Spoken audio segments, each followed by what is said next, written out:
गांव की बहू का 10 फीट का घूंघट, शहरी बहू के 10 इंच के ड्रेस।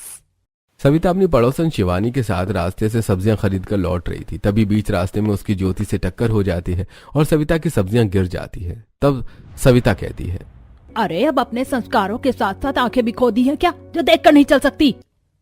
मैं तुम्हारी तरह सिर पर पल्लू रखकर नहीं चलती जो मुझे ऊपर न दिखाई दे। गलती तुम्हारी है, तुम मुझसे टकराई हो। इससे पहले कि दोनों की बहस बढ़ जाए, शिवानी बीच बचाव करते हुए कहती है, अरे अरे अब तुम दोनों देवरानी जेठानी फिर से मत लड़ने लग जाना। गलती की भी हो, बात को यहीं खत्म करते हैं। फिर शिवानी सविता के साथ सारी सब्जियां चुनकर उनके झोले में रखवा देती है और सविता सब्जियां लेकर चली जाती है। जल्दी जल्दी अपने घर पहुंचती है और अपनी बेटी को सब्जियां देते हुए उसकी ड्रेस को ध्यान से देखती है और गुस्सा होते हुए कहती है, ये क्या तन्वी, तुमने अपनी ड्रेस की आस्तीन इतनी छोटी क्यों पहन रखी है? तुम्हें तो पता है ना कि हम रजवाड़े खानदान से हैं और हमारी संस्कृति ही हमारी पहचान है। हमारे खानदान में शरीर को पूरी तरह ढककर रखने का रिवाज है। माँ, चाचा जी भी तो हमारे ही खानदान से हैं। वो लोग कितने मॉडर्न हैं। पता है आज उनकी बेटी तनीषा कॉलेज में शॉर्ट ड्रेस पहन कर आई थी। अरे बेटा, तेरे पिताजी और तेरे चाचा जी दोनों एक ही खानदान के हैं, लेकिन संस्कारों की वजह से ही उनमें बैर है। अभी वो लोग बात ही कर रहे थे कि तभी विनोद वहां आता है और कहता है, अरे क्या बातें हो रही हैं भाई हमारी बेटी से। वैसे हमारी बिटिया का मूड कुछ खराब लग रहा है, जरा हम भी तो सुने क्या बात है। कुछ नहीं पिताजी, बस ऐसे ही। माँ मुझे संस्कारों के बारे में बता रही थी। इतना कहकर वो बातों को टाल देती है। उधर दूसरी तरफ ज्योति अपने घर पहुंचती है और सोफे पर बैठकर आराम करती है। तभी तनीषा कहती है, माँ पता है आज कॉलेज में क्या हुआ? बड़े पिताजी की बेटी तन्वी स्लीवलेस कुर्ता पहनकर आई थी। ये क्या कह रही हो बेटा? वे लोग कब से हमारी तरह मॉडर्न कपड़े पहनने लगे? भाई तो माँ, वैसे मुझे एक बात समझ में नहीं आती कि तन्वी के पिताजी पापा के भाई हैं, फिर भी पापा इतने मॉडर्न है और वो इतने बैकवर्ड। तभी तनीषा के पिताजी वहां आ जाते हैं और ये सब सुनकर कहते हैं, बेटा, मैं पढ़ने के लिए अमेरिका गया था। वापस आने पर मैंने तुम्हारी पुरानी दकियानूसी रिवाजों को तोड़कर एक नई तरीके से जीना शुरू किया और यही बात भैया को अच्छी नहीं लगी, इसीलिए हमारे बीच इतनी दूरियां हैं। अशोक बात कर ही रहा था कि तभी उसके फोन पर अमेरिका में पढ़ रहे निखिल का वीडियो कॉल आता है। अशोक फोन उठाता है और पूरा परिवार निखिल से बातें करने लगता है। निखिल बेटा, तू कब आ रहा है? बस माँ, अगले महीने की 1 तारीख को पहुंच रहा हूँ। भैया बताओ मेरे लिए गिफ्ट में क्या ला रहे हो? तनीषा, तुझे ऐसा गिफ्ट दूंगा कि तुझे विश्वास ही नहीं हो पाएगा। ऐसा भी क्या गिफ्ट है भैया? कहीं भाभी को ही तो लेकर नहीं आ रहे हो ना? अच्छा ठीक है तनीषा, मैं रखता हूँ, बाद में कॉल करूंगा। Okay bye. इतना कहकर वो वीडियो कॉल रख देता है। ऐसे ही कुछ दिन बीत जाते हैं। एक दिन माला और कामिनी सविता के पास आती है और निमंत्रण देते हुए कहती हैं, सविता बहन, कल मेरी बेटी अंजलि की शादी है। आप सबको सहपरिवार उसे आशीर्वाद देने के लिए आना है। तुम चिंता मत करो, हम जरूर आएंगे। निमंत्रण देने के बाद माला और कामिनी दोनों बाहर निकलकर ज्योति के घर की तरफ बढ़ती हैं। तभी माला कहती है, बहन, इन लोगों ने तो सालों से अपनी रजवाड़ी परंपरा को जीवित रखा है। हाँ माला बहन, अब देखना यह है कि बहू आती है तो इनकी परंपराओं को निभाती है या नहीं। फिर वे लोग ज्योति के घर जाती हैं और उसे भी निमंत्रण देती हैं। ज्योति भी आने के लिए हाँ कह देती है। उसके बाद वो लोग बाहर आती हैं और अपने घर की तरफ चल पड़ती हैं। तब माला कहती है, इन लोगों को देखकर लगता ही नहीं कि ये लोग भी उसी रजवाड़ा खानदान से हैं जिससे सविता बहन है। हाँ बहन, इन्होंने तो पूरी तरह मॉडर्न संस्कृति को अपना लिया। बेटा अमेरिका में पढ़ रहा है, अब देखना यह है कि उनका बेटा किसी इंडियन लड़की से शादी करता है या किसी अमेरिकन से। बातें करते हुए दोनों अपने अपने घर चली जाती हैं। अगले दिन सविता अपने परिवार के साथ पार्टी में पहुंचती है और ज्योति भी अपने परिवार के साथ पार्टी में पहुंचती है। वहां सभी लोगों की नजर दोनों परिवारों पर थी। उन्हें देखकर नंदिता अपनी सहेलियों से कहती है, देख रही हो बहन, ये दोनों एक ही खानदान के लोग हैं। एक एक्स्ट्रा मॉडर्न है और एक एक्स्ट्रा ट्रेडिशनल। इनमें आपस में कोई समानता नहीं है। नंदिता की बात सुनकर उसकी सभी सहेलियां हंस पड़ती हैं। उधर पार्टी में विनोद का दोस्त मोहन अपनी बेटी आरती के साथ विनोद के पास आता है और कहता है, अरे भाई विनोद, कैसा है तू? बहुत दिनों बाद तुझसे मुलाकात हुई है। मुझे पता था कि तू यहाँ जरूर आएगा, मैं तुझे ही ढूंढ रहा था। विनोद मोहन को अपने परिवार वालों से मिलवाता है। मोहन की बेटी आरती सभी को प्रणाम करती है। आरती बहुत सुंदर थी, साथ ही उसने साड़ी पहन रखी थी और पूरा शरीर ढका हुआ था, इसलिए वो पूरे परिवार को पसंद आती है। उनके वहां से जाने के बाद अमित अपनी माँ से कहता है, माँ, तुम ठीक कह रही थी, तुम्हें मेरे लिए कोई संस्कारी लड़की नहीं मिल रही। आरती के बारे में तुम्हारा क्या विचार है? अरे बेटा, तूने तो मेरे मुंह की बात छीन ली। मैं भी यही सोच रही थी। अरे तो इसमें सोचना क्या है सविता, शुभ काम में देरी नहीं होनी चाहिए। तू तो उसके पिता से अभी उसके रिश्ते की बात कर ले। फिर सविता अपने पति के साथ मोहन के पास जाती है और आरती और अमित के रिश्ते की बात कर लेती है। मोहन भी हाँ कह देता है। इस तरह आरती और अमित का रिश्ता उस पार्टी में तय हो जाता है। कुछ ही दिनों बाद अमित और आरती की धूमधाम से शादी हो जाती है। आरती कार में बैठकर अपने ससुराल के लिए विदा हो जाती है तो वहीं दूसरी तरफ निखिल अपनी माँ को फोन करता है और कहता है, माँ मुझे कुछ बताना है। दरअसल शिल्पा मेरे साथ कॉलेज में ही पढ़ती थी। हम दोनों एक दूसरे को पसंद करते थे, इसीलिए हमने कोर्ट मैरिज कर ली और मैं शिल्पा को लेकर इंडिया के लिए निकल गया हूँ। हम दोनों फ्लाइट में बैठे हैं, थोड़ी देर में हम घर पहुंच जाएंगे। ये तू क्या कह रहा है बेटा? तूने शादी कर ली और हमें बताया तक नहीं? माँ हालात ही कुछ ऐसे थे। अब बता रहा हूँ ना, तुम शिल्पा के गृह प्रवेश की तैयारी कर लेना, हम बस 1 घंटे में पहुंच जाएंगे। ज्योति ये बात अपने परिवार वालों को बताती है। सारी बातें सुनकर तन्वी अपने माता पिता को समझाते हुए कहती है, माँ छोड़ो ना, जाने दो ये सब बातें। भैया भाभी को लेकर आ रहे, हमें उनकी वेलकम की तैयारी करनी चाहिए। तन्वी अंदर जाती है और आरती की थाली लाकर अपनी माँ को देती है। तो वहीं दूसरी तरफ आरती भी अपने ससुराल पहुंच जाती है। वो कार से उतरती है और दरवाजे पर आती है जहां सविता आरती की थाली लिए अपनी बहू से कहती है, बहू अंदर आने से पहले मैं तुम्हें कुछ बताना चाहती हूँ। आज से इस घर की मर्यादा और परंपरा को निभाना तुम्हारी जिम्मेदारी है। हमारे घर में शादी के बाद कुछ सालों तक बहुओं को 10 फीट का घूंघट लेना होता है। तुम्हें भी शादी के कुछ सालों तक 10 फीट का घूंघट रखना होगा। अपनी सास की बात सुनकर आरती अपना घूंघट 10 फीट का कर लेती है और कहती है, जी माँ जी, कोई दिक्कत नहीं, मैं 10 फीट का घूंघट कर लूंगी। आरती की बात सुनकर सभी लोग बहुत खुश हो जाते हैं। फिर सविता आरती उतारकर कलश गिरवाकर उसका गृह प्रवेश करवाती है। तो वहीं अब दूसरी तरफ निखिल भी शिल्पा को लेकर अपने घर के दरवाजे पर पहुंच जाता है जहां सभी लोग देखते हैं कि शिल्पा 10 इंच के मॉडर्न कपड़ों में खड़ी होती है। ज्योति उसे देखकर कहती है, शिल्पा बहू, वैसे तो तुम्हारे कपड़े काफी मॉडर्न है, लेकिन अच्छा है कि तुम एक्स्ट्रा मॉडर्न हो। अब हमारे पड़ोसी हमें देखकर और जलेंगे। ऐसा कहकर ज्योति शिल्पा की आरती उतारती है और शिल्पा का गृह प्रवेश करवाती है। दोनों बहुएं अपने अपने कमरों में जाकर आराम करती हैं। अगली सुबह आरती 10 फीट का घूंघट लेकर अपनी सास के पास आती है और कहती है, माँ जी, आज मेरी पहली रसोई की रस्म है, तो मैं रसोई में जाकर आप सभी के लिए खाना बना लेती हूँ। ठीक है बहू, बना लेना और कुछ मीठा भी बना लेना। वैसे जल्दी कर लेना, शाम को तेरी मुंह दिखाई की रस्म भी है। अब आरती रसोई में जाती है और शाही पनीर, मलाई कोफ्ता, आलू पालक की सब्जी बनाने की तैयारी करती है। लेकिन 10 फीट लंबा घूंघट होने की वजह से वो सब्जियां अच्छी तरह देख नहीं पा रही थी और ना ही गैस पर रखे बर्तन अच्छी तरह देख पा रही थी। आरती मन ही मन कहती है, हे भगवान, मुझे तो इस 10 फीट के घूंघट में कोई काम ही नहीं बन रहा। कहीं ऐसा ना हो कि मेरा खाना ही बिगड़ जाए।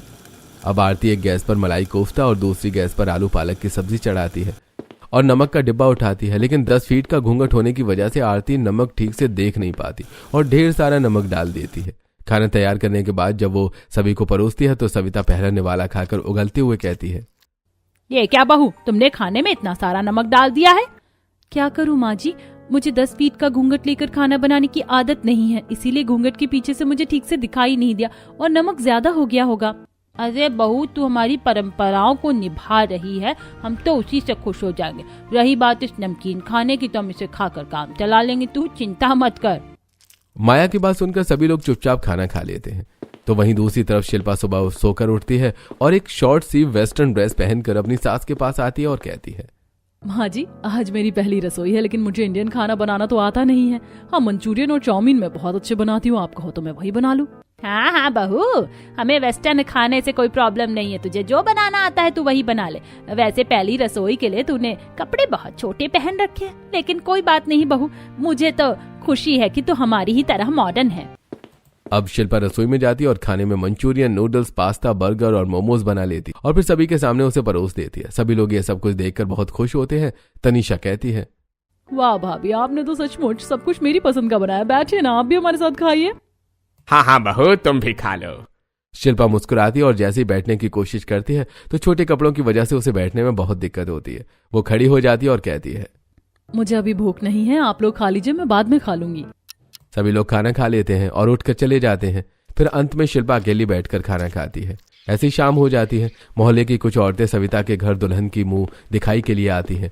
माला कहती है, अरे सविता बहन, अब अपनी बहू को बुला दो, उसकी मुंह दिखाई कर देते हैं। उसके बाद हमें तुम्हारी देवरानी के घर भी उसकी दुल्हन की मुंह दिखाई के लिए जाना है। ये क्या कह रही हो बहन, उनके बेटे की शादी कब हो गई? सुना है बेटा अमेरिका में मुंबई की एक शहरी लड़की के साथ पढ़ाई करता था, बस उसी को ब्याह करके ले आया है। अच्छा अच्छा, फिर तो उनके क्या ही संस्कार होंगे। मेरी बहू से मिलो, गांव की है और उसमें हमारी तरह संस्कार कूट कूट कर भरे हैं। थोड़ी देर बाद तन्वी आरती को लेकर बाहर आती है। जैसे ही आरती 10 फीट का घूंघट किए सभी के सामने आती है और आकर बैठती है, वैसे ही माला कहती है, अरे ये क्या सविता बहन, तुमने अपनी बहू को 10 फीट लंबा घूंघट करवाया? हाँ, आज के जमाने में इतना लंबा घूंघट कौन करता है? माला बहन, मेरी बहू को 10 फीट लंबा घूंघट करने में कोई परेशानी नहीं होती। वो कोई शहर की मॉडर्न लड़की नहीं, बल्कि गांव की सीधी सादी संस्कारी लड़की है। सविता की बात सुनकर माला चुप हो जाती है। उसके बाद सभी लोग घूंघट उठाकर बहू का मुंह देखते हैं और उसे नेक देते हैं।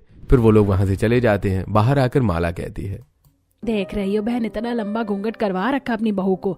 अरे अब तो घूंघट का जमाना चला गया, लेकिन इन लोगों की सोच आज भी वही है। हाँ बहन, बेचारी नई दुल्हन को बड़ी परेशानी होती होगी घूंघट में। अब मोहल्ले की सभी औरतें ज्योति के घर मुंह दिखाई के लिए पहुंचती हैं। ज्योति सभी को बिठाती है तब माला कहती है, ज्योति बहन, तुमने बताया था कि तुम्हारी बहू शहरी मॉडर्न लड़की है, जरा हमें भी तो मिलवाओ उससे। हाँ माला बहन, मिलवाती हूँ। तनीषा उठकर शिल्पा को लेने जा रही थी, तभी शिल्पा एक शॉर्ट ड्रेस में वहां आ जाती है और कहती है, मॉम आपको परेशान होने की जरूरत नहीं है, मैं खुद आ गई हूँ, आई एम हियर। ऐसा कहकर शिल्पा सभी मेहमानों के बीच में आकर बैठ जाती है। तब माला शिल्पा को देखकर ज्योति से कहती है, अरे ज्योति बहन, तुम्हारी शहरी बहू ने तो 10 इंच के कपड़े पहने, मुंह दिखाई पर ये कपड़े कुछ ज्यादा ही छोटे नहीं हो गए? मैंने बताया था ना तुम्हें कि हम मॉडर्न है, हमें कोई एतराज नहीं है। हमारी बहू को जैसे कपड़े पहनना है वो वैसे पहन सकती है। लेकिन ज्योति बहन, कहीं ऐसा ना हो कि इतने छोटे कपड़े पहनने में तुम्हारी बहू को दिक्कत हो रही हो। नहीं नहीं बहन, मेरी बहू को तो ऐसे कपड़े पहनने की आदत है, उसे कोई प्रॉब्लम नहीं होती। अब मोहल्ले की औरतें ज्योति को भी नेक देती हैं और फिर नाश्ता करने के बाद अपने घर के लिए निकल जाती हैं। रास्ते में माला कामिनी से कहती है, देख रही हो कामिनी बहन, ज्योति बहन की बहू तो कुछ ज्यादा ही मॉडर्न है। हाँ बहन, मुझे तो लगता है वो सारे शहर में नाक कटवाने वाली है हमारी कॉलोनी की। बातें करते हुए वो लोग अपने घर चली जाती हैं। उन दोनों की शादी को लगभग 4 दिन बीत गए थे। एक दिन शिल्पा रेडी होकर हॉल में आती है और अपनी सास से कहती है, मम्मी जी, मैं थोड़ी देर छत पर धूप में बैठने के लिए जा रही हूँ। वो क्या है ना, धूप से विटामिन डी मिलता है। हाँ बहू, आराम से जा, वैसे तेरे कपड़े बहुत अच्छे लग रहे, तू ऐसे कपड़े पहना कर ताकि कॉलोनी वाले हमसे जलते रहें। अब शिल्पा छोटे कपड़ों में और हाई हील में सीढ़ियां चढ़ती है तो उसे सीढ़ियां चढ़ने में बहुत दिक्कत होती है। एक बार तो वो गिरने से बचती है, फिर अपने मन में सोचती है, हे भगवान, इन छोटे कपड़ों ने तो मुझे परेशान कर रखा है। मेरे ससुराल वालों को मॉडर्न कपड़े इतने पसंद नहीं होते, तो मैं थोड़े बड़े कपड़े पहनने लगती। शिल्पा छत पर पहुंचती है और चेयर पर बैठकर नील पेंट लगाने लगती है। तो वहीं दूसरी तरफ आरती घर के सारे कपड़े इकट्ठा करती है और वॉशिंग मशीन में ले जाकर डालते हुए अपना घूंघट उठाकर देखती है और अपने आप से कहती है, ये भगवान, ये 10 फीट का घूंघट किसी दिन बड़ी मुसीबत खड़ी करेगा, लेकिन ससुराल वालों का दिल भी तो रखना पड़ेगा, इसीलिए इसे हटा भी तो नहीं सकती।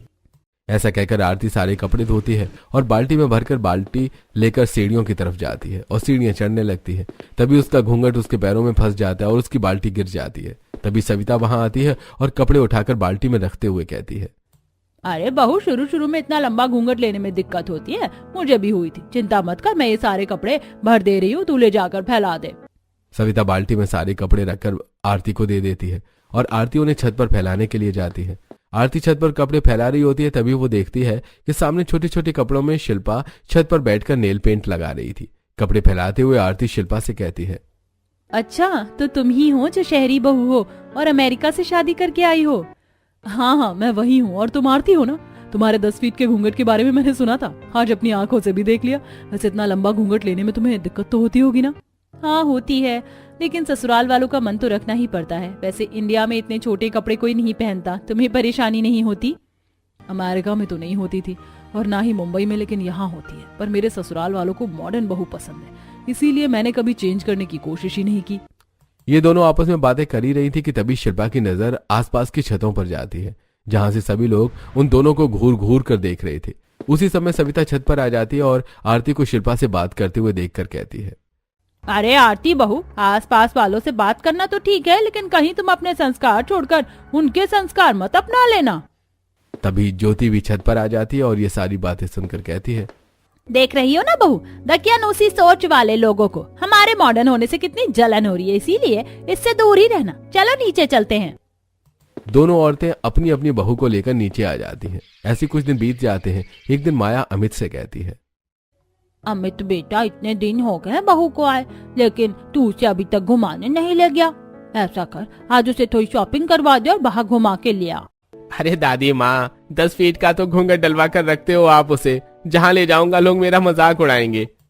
तो क्या शहरी बहुओं की तरह छोटे छोटे कपड़े पहनकर घुमाए अपनी बहू को? कोई मजाक नहीं उड़ाता, सब तेरी गलतफहमी है। चुपचाप से आज मेरी बहू को ले जाओ और घुमा कर लेकर आ। ठीक है आरती, तुम तैयार हो जाओ, हम चलते हैं। आरती अपने कमरे में जाती है और तैयार होकर 10 फीट का घूंघट कर लेती है। उसके बाद वो अमित के साथ बाइक पर बैठकर घूमने के लिए निकलती है। तो वहीं दूसरी तरफ शिल्पा निखिल से कहती है, सुनो निखिल, इतने दिन हो गए मुझे यहाँ आए हुए, लेकिन तुमने अभी तक एक बार भी शॉपिंग नहीं कराई। मुझे शॉपिंग भी करनी है और पार्लर भी जाना है, तो आज हम दोनों बाहर चलें। शिल्पा, बाहर ले जाने में मुझे कोई प्रॉब्लम नहीं है, लेकिन तुम 10 इंच के कपड़े पहनकर मेरे साथ बाइक पर बाहर चलोगी तो लोग मेरा मजाक उड़ाएंगे। अरे तो क्या मैं अपनी बहू को 10 फीट का घूंघट थोड़ी ना करवाऊंगी? मेरी बहू गांव से थोड़ी ना है, कोई मजाक नहीं उड़ेगा। ये तेरी गलतफहमी है। चल जल्दी से मेरी बहू को घुमाने के लिए ले जा। ठीक है शिल्पा, तो तुम तैयार हो जाओ, हम चलते हैं। अब शिल्पा अपने कमरे में जाती है और छोटे छोटे कपड़े पहनकर तैयार हो जाती है और निखिल के साथ घूमने के लिए निकल जाती है। शिल्पा और निखिल दोनों मॉल पहुंचते हैं। जैसे ही शिल्पा और निखिल मॉल के अंदर जाते हैं तो मॉल में सभी लोग उन्हें देखने लगते हैं। शिल्पा अपने छोटे कपड़ों को खींचने लगती है और काफी अनकंफर्टेबल हो जाती है। शिल्पा निखिल से कहती है, चलो ना, हम थोड़ा अंदर चलते हैं। दोनों लोग मॉल के अंदर चले जाते हैं। तभी वहां पर आरती अपने पति अमित के साथ आती है। उसे भी सभी लोग घूर घूर कर देखने लगते हैं। आरती भी अमित के साथ अंदर चली जाती है। तभी उसे शिल्पा दिखाई देती है और आरती शिल्पा के पास आती है और कहती है, अरे शिल्पा, कैसी हो तुम? यहाँ शॉपिंग के लिए आई हो ना? हाँ आरती, अच्छा हुआ तुम मिल गई, चलो साथ में शॉपिंग करते हैं। उन दोनों को इस तरह साथ में देखकर मॉल में सभी लोग आपस में बातें करने लगते हैं। चिंकी कहती है, देख रही है रिंकी, ये दोनों दो दिशाएं लग रही हैं। हाँ यार, मुझे तो लगता है इन दोनों को ही म्यूजियम में रखना चाहिए और इन्हें देखने के लिए टिकट होनी चाहिए। ऐसा कहकर चिंकी और रिंकी ताली देकर हंसने लगती हैं। तो मॉल के बाकी लोग भी हंसने लगते हैं। शिल्पा आरती से कहती है, कोई बात नहीं आरती, तुम लोगों की बातों पर ध्यान मत दो, चलो हम अपने लिए कुछ खरीदते हैं। फिर शिल्पा मॉल से अपने लिए कुछ मेकअप और टॉप खरीदती है। तो वहीं आरती अपने लिए कुछ लहंगे और दुपट्टे खरीदती है। फिर दोनों ही अपने अपने पतियों के साथ अपने घर लौट आती हैं। ऐसे कुछ दिन बीत जाते हैं। फिर एक दिन विनोद और अशोक की बहन शोभा का फोन विनोद के पास आता है और वो कहती है, विनोद भैया कैसे हैं आप? हाँ बहन, मैं तो अच्छा हूँ, लेकिन तू शादी में क्यों नहीं आई? अरे भैया, उस समय मेरी तबीयत बहुत खराब हो गई थी, इसीलिए नहीं आ पाई। लेकिन अब मैं अपनी बेटी की शादी कर रही हूँ और आप लोगों को शादी में जरूर आना, और हाँ, नई बहू को भी जरूर लेकर आना। हाँ हाँ शोभा, तू हमारी इकलौती बहन है, हम जरूर आएंगे। ठीक है भैया, इसी महीने की 5 तारीख को शादी है। निमंत्रण देकर शोभा फोन रख देती है। उसके बाद वो अशोक को फोन लगाती है और कहती है, अशोक भैया, मैं अपनी बेटी की शादी कर रही हूँ। आपको अपने परिवार के साथ इस महीने की 5 तारीख को मेरे घर आना है और कोई बहाना नहीं चलेगा। अरे बहन, कैसी बातें कर रही है? तू हमारी इकलौती बहन है, ऐसे कैसे हो सकता है कि हम तेरी घर शादी में ना आए? तू चिंता मत कर, हम आ जाएंगे। अशोक भैया, नई बहू को भी जरूर लाना, इसी बहाने उससे मिल लूंगी। हाँ बहन, तू चिंता मत कर, मैं उसे भी ले आऊंगा। अब दोनों ही घरों में शोभा के घर शादी में जाने की तैयारी होने लगती है। आरती अपने कमरे में अपना सामान पैक कर रही थी। तभी सविता वहां आती है और कहती है, आरती बहू, अपना सारा सामान अच्छी तरह रखना, और हाँ, वहाँ पर 1 मिनट के लिए भी अपना 10 फीट का घूंघट मत उतारना। हमारे गांव की बहू के संस्कार सबको दिखने चाहिए। जी माँ जी। तो वहीं दूसरी तरफ ज्योति अपनी बहू के कमरे में आती है, जहां वो अपने छोटे छोटे कपड़े प्रेस कर रही थी। उसे देखकर ज्योति कहती है, बहू, अच्छी तरह अपनी तैयारी करना, और हाँ, अपने सारे कपड़े रख लेना। मैं अभी तो अपने रिश्तेदारों को बताऊं कि हमारी शहरी बहू हमारी तरह मॉडर्न है और हम उस पर कोई रोक टोक नहीं लगाते। जी माँ जी। समय बीतता है और दोनों ही बहुएं अपने अपने परिवार के साथ शादी में जाने के लिए निकल पड़ती हैं। सबसे पहले सविता और विनोद शोभा के पास आकर उससे मिलते हैं। तो सविता कहती है, आरती बहू, अपनी बुआ सास के पैर तो छुओ। आरती अपनी बुआ सास के पैर छूती है। तब शोभा उसका घूंघट उठाकर उसका मुंह देखती है और कहती है, जीती रहो बहू, तुम तो सचमुच बहुत सुंदर हो, लेकिन आज के जमाने में इतना लंबा घूंघट कौन डालता है? क्या जरूरत है भाभी आपको इतना लंबा घूंघट करवाने की? बहन, हम अपनी परंपराओं को कैसे भूल सकते हैं? इसीलिए हम गांव से बहू लेकर आए ताकि वो हमारी परंपराओं को अच्छी तरह निभा सके। ठीक है भाभी, सामने आपका रूम है, जाइए और जाकर तैयार हो जाइए, मेहमान आते ही होंगे। सविता अपने परिवार वालों के साथ रूम में चली जाती है। थोड़ी देर बाद ज्योति भी अपने परिवार के साथ वहां आती है और शोभा से मिलती है। शोभा ज्योति की बहू को देखकर कहती है, ज्योति भाभी, वैसे तो शिल्पा बहुत सुंदर है, लेकिन इसने कपड़े कुछ ज्यादा छोटे पहन रखे हैं। शोभा बहन, तुम तो जानती हो कि हम दकियानुसी विचारों के नहीं है। हमारी बहू भी शहर की मॉडर्न लड़की है, उसे कपड़े पहनने में किसी तरह की रोक टोक नहीं है। ठीक है भाभी, सामने आपका रूम है, जाइए और तैयार हो जाइए, मेहमान आते ही होंगे। ज्योति भी अपने परिवार के साथ अपने कमरे में चली जाती है। इधर आरती अपने कमरे में तैयार होकर 10 फीट लंबा घूंघट कर रही थी। तभी उसकी नंद तन्वी अपनी माँ से कहती है, माँ क्या जरूरत है भाभी को इतना लंबा घूंघट करने की? लोग क्या कहेंगे? हम इन्हें नॉर्मल भी तो रख सकते हैं ना। कोई जरूरत नहीं है, मेरी बहू जैसी है वैसे ही ठीक है। लोग कुछ भी कहें, मुझे उनकी परवाह नहीं। तो वहीं दूसरी तरफ शिल्पा भी शॉर्ट ड्रेस पहनकर तैयार हो जाती है। उसे देखकर तनीषा अपनी माँ से कहती है, मुझे लगता है कि भाभी को इतनी शॉर्ट ड्रेस नहीं पहननी चाहिए। लोगों को ये अच्छा नहीं लगता, उन्हें नॉर्मल ड्रेस पहननी चाहिए। लोगों को कुछ भी लगे, मुझे लोगों की परवाह नहीं है। मेरी बहू जैसी है वैसी ही ठीक है। आखिर वो गांव की गवार नहीं, शहर की मॉडर्न लड़की है। अब दोनों ही परिवार अपनी अपनी बहुओं के साथ बाहर पार्टी में आ जाते हैं। पार्टी में सभी लोग उन्हें ही देख रहे थे। कल्पना शोभा से कहती है, शोभा बहन, तुम्हारी दोनों भाइयों की बहुएं पार्टी में सबसे अलग ही दिख रही हैं। एक जरूरत से ज्यादा संस्कारी है और दूसरी जरूरत से ज्यादा मॉडर्न। हाँ बहन, हमारा खानदान तो हर चीज में मिसाल बनता है, एक मिसाल ऐसी भी सही। ऐसा कहकर शोभा कल्पना की बात को टाल देती है और अपने दोनों भाइयों के परिवार के पास आकर दोनों बहुओं से कहती है, अरे हमारी दोनों बहुओं का भी आज के कार्यक्रम में योगदान होना चाहिए। हाँ हाँ बुआ जी, बताइए कि क्या काम करना है। आरती देखो, वहाँ फूलों की मालाएं रखी हुई हैं जो स्टेज के आसपास लगनी रह गई हैं। तो तुम ऐसा करो कि उन मालाओं को स्टेज के आसपास लगा दो। और शिल्पा बहू, तुम ऐसा करो कि दुल्हन को रूम से ले आओ और स्टेज पर बिठा दो। और भाई साहब भाभी, आप लोग स्टेज के सामने लगी कुर्सियों पर बैठिए। अब दोनों ही बहुओं के परिवार वाले स्टेज के सामने लगी कुर्सियों पर बैठ जाते हैं और आरती स्टेज पर चढ़कर फूलों की मालाओं को स्टेज के आसपास लगाने लगती है। वहीं शिल्पा सामने के कमरे में जाती है और दुल्हन को अपने साथ लेकर आने लगती है। मालाएं लगाते हुए आरती अपने मन में सोचती है, हे भगवान, इतना लंबा घूंघट करवा रखा है मेरे ससुराल वालों ने, कम से कम यहाँ तो छोड़ देते। मुझे तो फूल माला ही दिखाई नहीं दे रही है, ऊपर से घूंघट संभालना मुश्किल हो रहा है। वो अलग, कहीं ऐसा ना हो कि सबके बीच मेरी बेइज्जती हो जाए। तो वहीं दूसरी तरफ शिल्पा दुल्हन के साथ स्टेज की तरफ बढ़ रही थी और मन ही मन सोच रही थी, ओह गॉड, इतने छोटे कपड़े पहन रखे मैंने, सभी लोगों की नजर मुझ पर ही है। कहीं ऐसा ना हो कि मेरे कपड़ों की वजह से आज सबके सामने मेरी इंसल्ट हो जाए।